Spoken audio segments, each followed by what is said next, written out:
Hi! ఇది మీకు తెలుసా?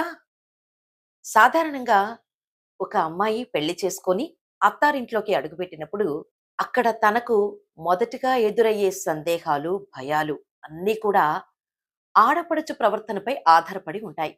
ఎందుకంటే, ఆ ఇంటి అలవాట్లు, మనుషుల మనస్తత్వాలు తెలిసిన ఒకే ఒక్క స్నేహితురాలు ఆడబిడ్డ మాత్రమే. పుట్టినప్పటి నుండి అన్నయ్యతోనో, తమ్ముడితోనో పెరిగిన ఆడబిడ్డకు తన వదినను లేదా మరదల్ని తన ఇంటికి వచ్చిన మరో సోదరిలా చూడగలిగే మనసు ఉండాలి. ఆ ఆడబిడ్డ వచ్చిన మరదలతోటి పెత్తనం చెలాయించకుండా ప్రేమను పంచితే ఆ ఇల్లు ఒక దేవాలయం అవుతుంది.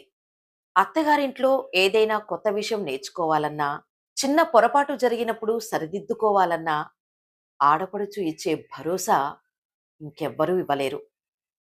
ఆమిచ్చే మద్దతు కోడలికి ఆ కొత్త వాతావరణంలో ఆత్మవిశ్వాసాన్ని ఇస్తుంది. ప్రతి అమ్మాయికి అత్తారింట్లో అడుగు పెట్టేటప్పుడు ఒక భయం ఉంటుంది. కానీ మా అమ్మాయి విషయంలో ఆ భయం ఒక మధురమైన స్నేహంగా మారింది. తన ఆడబిడ్డ రూపంలో మా అమ్మాయికి ఒక మంచి నేస్తం దొరికింది. సాధారణంగా ఆడబిడ్డ పెత్తనం అనే మాటలు మనం వింటూనే ఉంటాం. కానీ మా అమ్మాయి ఆడబిడ్డ మాత్రం ఆ మాటకు కొత్త నిర్వచనాన్ని ఇచ్చింది. అధికారం చూపించటం కన్నా ఆత్మీయతతో అండగా ఉండటమే గొప్ప అని నిరూపించింది. తనతో ఫ్రెండ్లీగా ఉంటూ ప్రతి విషయంలోనూ సపోర్ట్ చేస్తూ మా అమ్మాయికి పుట్టింటి లోటు తెలియకుండా చూస్తున్న ఆ మంచి మనసున్న ఆడపడుచు గురించి, ఆడపడుచు అనే హోదాను పక్కకు పెట్టి మా అమ్మాయితో ఒక ఫ్రెండ్గా మెలుగుతుందంటే తను ఎంతటి విశాల హృదయరాలో అర్థమవుతోంది. ఆ వదిన మరదళ్ళిద్దరూ స్నేహితుల్లా ఉంటే ఆ ఇంటి వాతావరణం ఎప్పుడూ కలకలలాడుతూ ఉంటుంది. పెత్తనం చేయడం అనేది అధికారం చూపించటం. కానీ అవతలి వారిని అర్థం చేసుకోవడం అనేది సంస్కారం.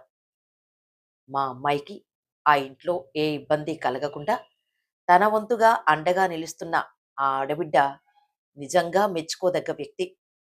మా వియ్యంకుళ్ళు మమ్మల్ని అర్థం చేసుకోవటం, అల్లుడు గారు మంచివారు కావటం, ఆడబిడ్డ కూడా ఇంత ఆత్మీయంగా ఉండటం చూస్తుంటే నిజంగా మా అమ్మాయి ఒక బంగారు గూటికి కోడలిగా వెళ్ళిందనిపిస్తుంది. భర్త, అత్తమామలతో పాటు ఆడపడుచు కూడా తోడుగా ఉంటే ఏ అమ్మాయికైనా తన పుట్టింటిని వదిలి వచ్చానన్న బాధే ఉండదు.